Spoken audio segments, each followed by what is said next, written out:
más feliz de todo el mundo. Pero cada vez que crezco, mi cerebro crece y mi preocupación crece también, porque entiendo cosas que no entendía antes. Ahora sé bien lo que significa ser un niño desposeído. Lo que me da pesar son las lágrimas de los niños. Cualquier niño, independiente de sus nacionalidades, religiones o colores. Cuando sea grande, quiero ser pediatra. Esa es la esperanza que me estimula. Aunque estoy aburrida y triste, porque ya no hay vida en Gaza. Ayer estaba sentada en la escuela cuando escuché el ruido de los aviones. Me asusté mucho. Quería dejar la escuela y huir. Sentí que iba a morir porque el ruido de la guerra y de los aviones no se van de mis pensamientos. Al tercer día que inició todo esto, estaba sentada con mi familia, hablando de lo que pasa en la guerra. Mi abuela nos calmaba para que no tuviéramos miedo. Y funcionó. Aunque todavía el ruido de los aviones no se acababa, pero la voz tibia de mi abuela nos calmó. El teléfono sonó y eso nos alegró muchísimo, porque las líneas telefónicas no funcionan en la guerra. ¿Aló? ¿Sí? Llamamos del Ministerio de Defensa israelí. Es importante que tengan 5 minutos para desalojar la casa. Esto es para su beneficio. Es una advertencia. Ya no pude pararme. Todos en la casa gritaban. Mi abuela fue la primera en salir. Y fue la primera vez que la vi hacer algo tan rápido. Mi papá nos abrazó a mis hermanos, a mí, y nos dijo, no tengan miedo. Mi padre me jaló para salir, pero yo no quería morir sin mi oso. Sentía que lo iba a traicionar si lo dejaba bajo el bombardeo. Me deslicé de las manos de mi papá, tomé mi oso y lo pegué en mi pecho junto a mí. Y salí. Por fin salimos de la casa. Nos quedamos alejados esperando 5 minutos. Fueron los 5 minutos más largos de toda mi vida. Ahora son 10. Sentí como si fueran años. Sentí como un torbellino. Los sueños se sacudían en mi cabeza, como la vida me llevaba de un lugar a otro y... El sueño de ser pediatra lo veo cada vez más lejano. Agarré bien el oso y me acordé de cómo reía cuando era niña. Tengo ganas de quedarme siendo niña. Ya no quiero crecer. Pero lo único que me consuela es el amor de las personas que no nos abandonaron ni por un instante. Gaza está llena de amor.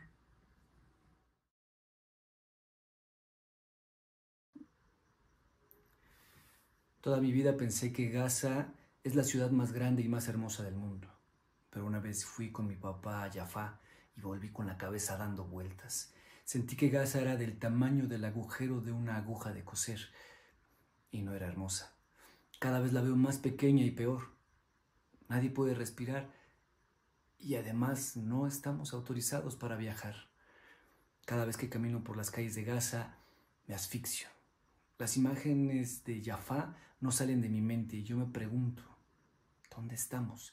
¿Y dónde está el mundo? Es por eso que siempre estoy en el mar. Me parece que no es Gaza. Sigo escribiendo mi nombre sobre la arena y las olas vienen a borrarlo. Antes de la guerra quería ser ingeniero electrónico, pero después de la guerra odio ir a la escuela. Siento que no seré nada importante en mi vida, e incluso si lo hiciera, ¿y qué? Todo es lo mismo en esta ciudad. ¿Voy a ser una flor en un montón de basura? Cuando comenzó el bombardeo, todos los estudiantes se fueron a sus casas, menos nosotros. El director no nos dejaba salir. Los niños se asustaron, gritaron y en unos segundos todos estaban en el patio de la escuela. Estoy en la escuela de Zaytune, a la par de la oficina de migración, que fue bombardeada de primera. Con la primera explosión, un trozo de un cohete cayó sobre el árbol más grande de la escuela y lo cortó en dos, como una caña de azúcar. Tan pronto como vimos esto, nadie se quedó allí, ni los estudiantes, ni los maestros, ni el director. En la guerra cada quien piensa en sí mismo. Pensé que el único mártir que yo había visto en la guerra era ese árbol. Pero cuando llegué a mi casa, en nuestra calle, había 4 mártires, como si me estuvieran esperando para decirles adiós. Todavía no terminaba de decirles adiós cuando otros 3 mártires de la misma familia llegaron a nuestro barrio. Apenas terminamos de enterrarlos, el ejército israelí bombardeó la casa de nuestros vecinos. Solo una casa nos separaba de ellos. El ejército borró esa casa del mapa. Todos murieron. Me sentí muy triste por las niñas pequeñas. Sentí que la guerra era contra mí. Todo el día estuve viendo mártires. En el hospital de Shifa vi un paisaje que nunca voy a olvidar. Cientos de cadáveres, uno encima de otro. Su carne, su sangre, sus huesos, todos fusionados entre sí. Nadie puede reconocer si es una mujer o un hombre, incluso un niño. Los montones de carne sobre las camas y un montón de gente gritando y llorando sin saber dónde están sus hijos, sus hombres y sus mujeres. Esa noche me fui del hospital a mi casa y del miedo estuve despierto hasta la mañana. Yo pensé que solamente esa noche no iba a dormir, pero hasta hoy veo esas imágenes delante de mí y todavía no puedo dormir.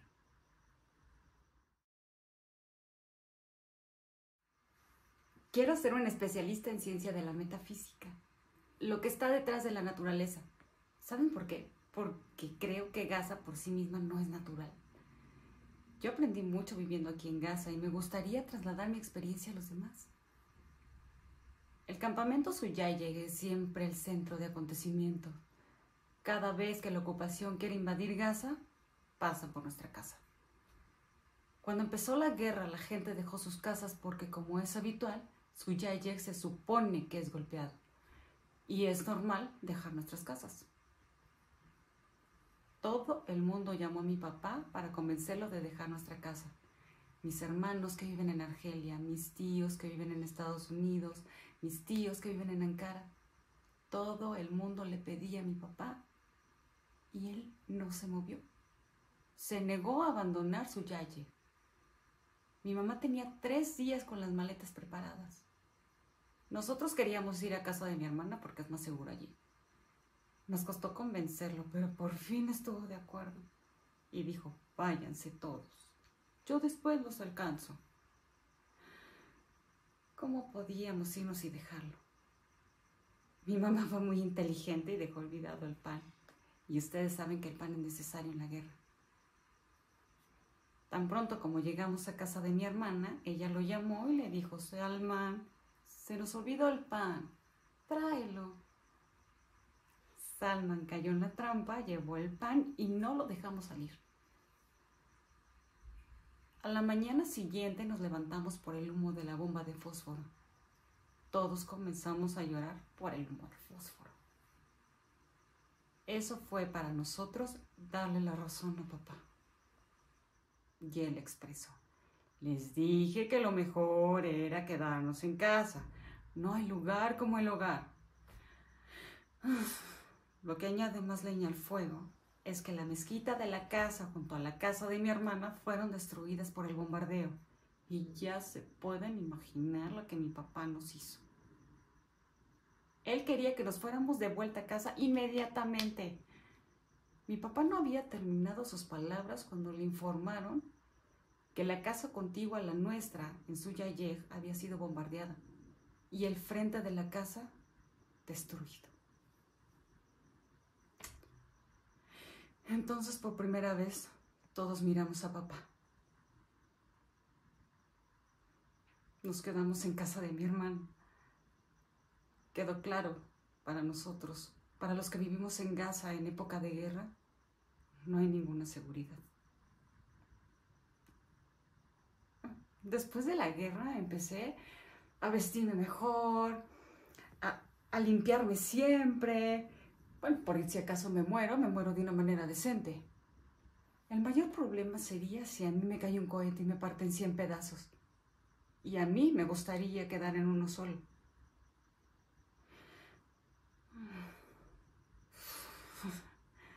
Gaza. Gaza y los sueños de Gaza. Nuestro sueño es morir una hermosa muerte y no vivir una hermosa vida.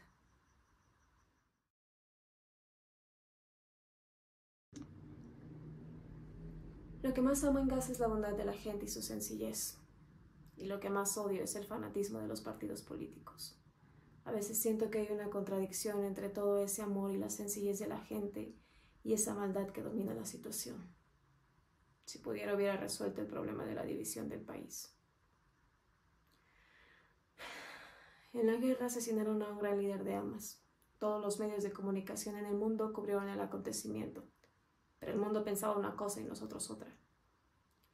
Mis hermanos pequeños Moody y Saluma y mi papá fueron a nuestro terreno, que está junto a la casa del líder de Hamas. Le llamamos 1000 veces, y como siempre, las líneas de los móviles no funcionaban. Eso nos puso más tensos. Mi mamá iba y venía. Se asomaba al balcón como un pequeño pájaro al que le han quitado a sus hijos. Se imaginaba que ese balcón era el salvador de Moody, Saluma y mi papá. Yo me puse muy nerviosa. Lloré y me fui donde mi tía y comenzó a calmarme. Ella me mintió y me dijo que ella había llamado y hablado con ellos. Yo sabía que ella no había hablado con ellos, pero ella me abrazaba llorando y yo lloraba también. Cuando me acerqué a la casa, vi que mamá seguía paseándose por el balcón. Me olvidé de decirles que Moody y Saluma tienen 5 y 7 años de edad. Ellos solían dormir en mis brazos y mi alma estaba conectada con ellos. Sentí que se me iba a escapar el alma del cuerpo y que me moriría.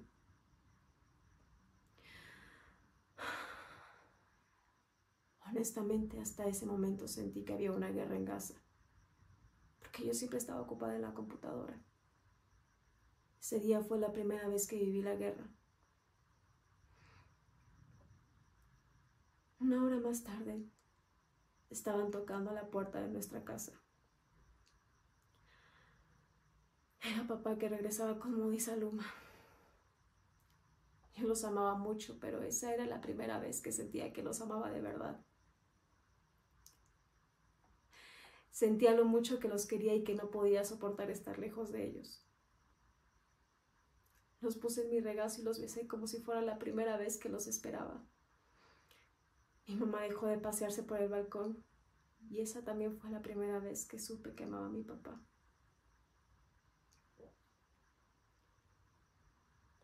Después de la guerra empecé a pensar, ¿por qué de todo el mundo nosotros vivimos de esta manera? Tomaron nuestra tierra y nos echaron de nuestras casas. ¿Y solo porque nos estamos defendiendo nos tratan así? No hay agua ni electricidad. No hay teléfonos ni gasolina. ¿Qué somos para el resto del mundo? ¿No somos humanos?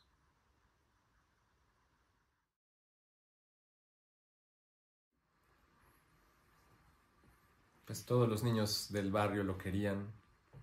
Era muy tranquilo. Cuando mi papá le daba dinero de su bolsa siempre me daba un poco a mí. Y eso, todo el mundo lo amaba. Sus amigos vinieron ese día y se fue con ellos a la escuela. Salieron corriendo como mariposas, jugando en la tierra y como si nada pasara, como si el mundo hubiera sido creado solo para ellos. Y al mismo tiempo los aviones israelíes estaban en el cielo con un ruido monstruoso como un ave acechando a su presa. Y estaba pasando un coche con prófugos que circulaban por la calle Yarmouk y las mariposas estaban cerca de ese coche y la mariposa no sabía que ese era el fuego que la iba a quemar. El cohete cayó sobre el coche y mi hermano Tarek voló 5 metros por encima del suelo. Voló más alto que el coche, pero se levantó caminando como si nada pasara. La ambulancia vino y se llevó los cadáveres y la gente le decía a Tarek que fuera a la ambulancia, que entrara. Y no, él dijo, nada me pasa. Y se fue a la escuela. Y pues 100 metros más adelante puso su mano en el corazón y cayó como un mártir. Yo estaba en la calle esperando el autobús con mi hermana. Me dijo que fuera a ver qué pasaba. Yo fui, pero no vi a Tarek, no vi nada y nos fuimos a la escuela. Y ya en la escuela, en clase, vinieron mis tíos, me sacaron del salón y me dijeron que no iba a ir a la escuela por 3 días. Y pues yo no sospechaba nada. Nos fuimos en un coche y mi tío le pidió al conductor que apagara las noticias. Y entonces empecé a sospechar porque a mi tío le encantan las noticias y siempre las está escuchando. Llegamos a la casa y había una gran multitud alrededor. Pude ver antes de bajarme del coche que mi papá estaba sentado en una silla, solo, llorando. Y esa fue la primera vez, de hecho, que vi a mi papá llorando. Y traía una foto de mi hermano y le pregunté, papá, ¿mi hermano fue asesinado? Y él solo volteó al cielo y dijo, que Dios se apiade de su alma. La ambulancia trajo el cuerpo desde el hospital y pues todos corrimos hacia él para despedirnos, para decirle adiós. Y él estaba durmiendo como un ángel con el libro todavía que llevaba a la escuela apretado entre sus manos. Mi papá se negó a que fuéramos al cementerio, pero yo igual me subí al coche y lo acompañé para decirle adiós y le leí una oración del Corán en su tumba. Y de hecho todos los días durante 3 meses me senté al lado de su tumba para platicar con él. Por las noches en la sala de la casa miro esa foto suya con la leyenda que dice el héroe mártir Tarek. Desde que asesinaron a mi hermano, me acostumbré a dormir en la cama solo, porque antes usábamos la misma cama, dormíamos pies con cabeza y enredados, a veces ya no sabíamos quién tenía las piernas en dónde y los brazos, pero pues ahora tengo una cama para mí solo. Nunca voy a olvidar a mi hermano.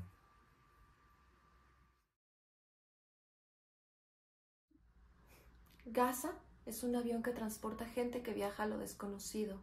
No aterriza ni en el cielo ni en el infierno. Y las personas pueden quedarse así, suspendidas, por el doble de mi vida. Nunca nadie se entera cuando llega a tierra. En Gaza, todos los días hacemos lo mismo. Nunca pasa nada nuevo. Nos dormimos y nos despertamos siempre haciendo las mismas cosas. Los sueños y los deseos son algo difícil de hacer realidad aquí. Sobre todo si son como los míos. Ser artista, cantar, actuar, hacer música.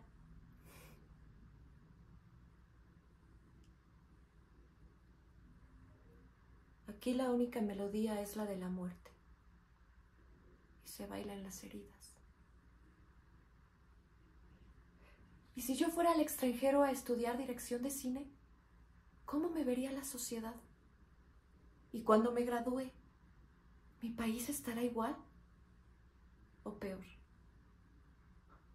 Todo para mí es brumoso, así como los rostros de la gente en el mercado de Feras los viernes. O como cuando comenzó la guerra. El primer impacto fue en la oficina de migración. Yo estaba con una amiga, acabábamos de terminar un examen. Era el primer examen del primer cuatrimestre. Estábamos esperando en la puerta, platicando y esperando a nuestros amigos para caminar juntos a casa, cuando de repente comenzaron una serie de explosiones. Yo no sabía qué hacer, estuve en shock. Y corrimos, huimos.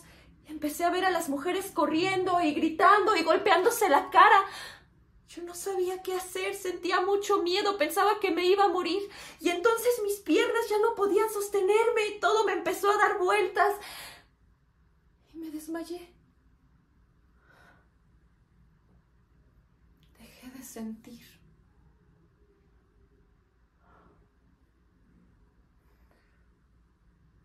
Pero escuché la voz de mis amigas gritando, Amaní, Amaní, despierta, por el amor de Dios. Y cuando yo desperté, estaba muy confundida, no podía parar de llorar, no sabía dónde ir, no sabía qué hacer. Pero una joven mayor que yo me ayudó. Me llevó a casa.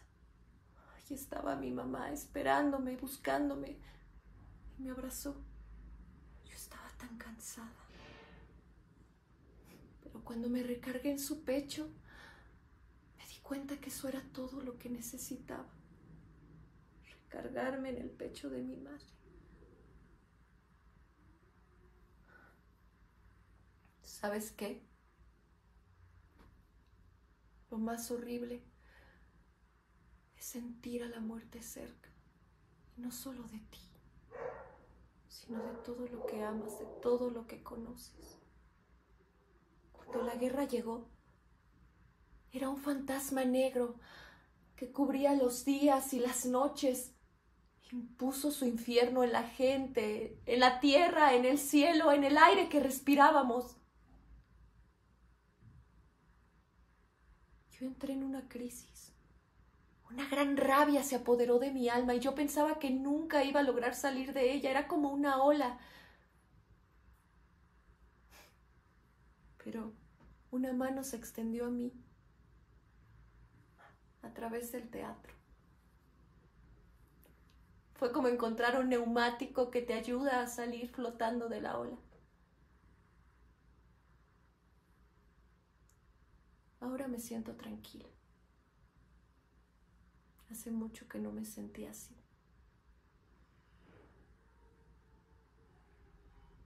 Yo quisiera sentirme así para siempre.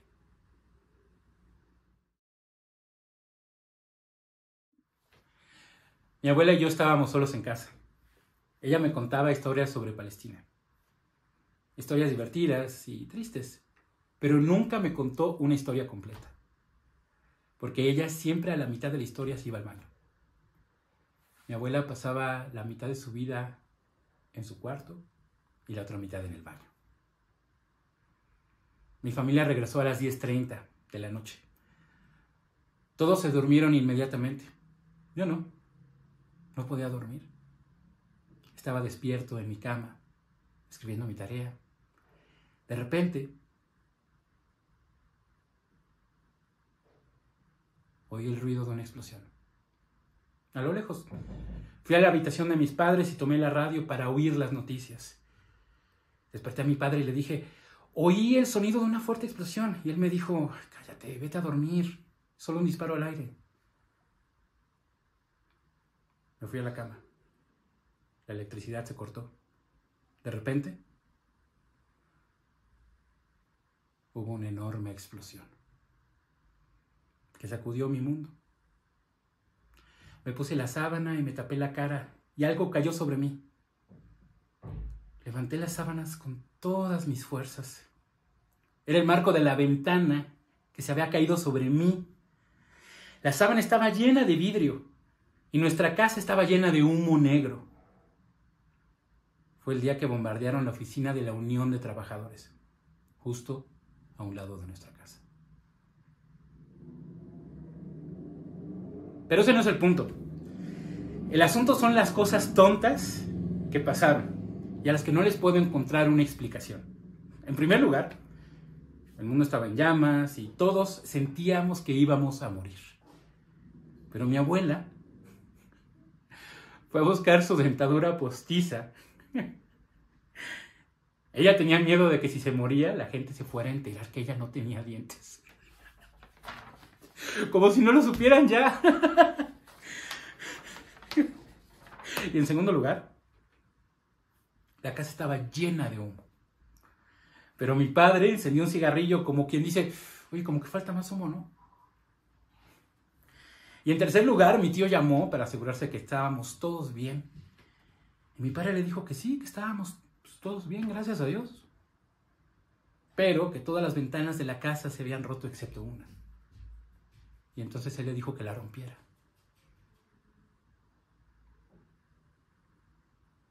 Y mi padre lo hizo. Y yo no sé por qué estoy contando esta historia. Todo lo que estamos viviendo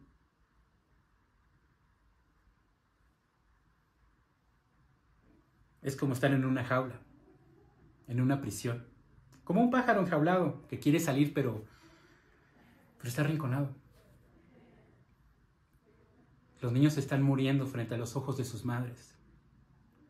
Los corazones están llorando por ellos y gritando en la voz más alta, pero nadie escucha nada, ¿no? A nadie le da pesar, nadie hace nada, a nadie parece importarle.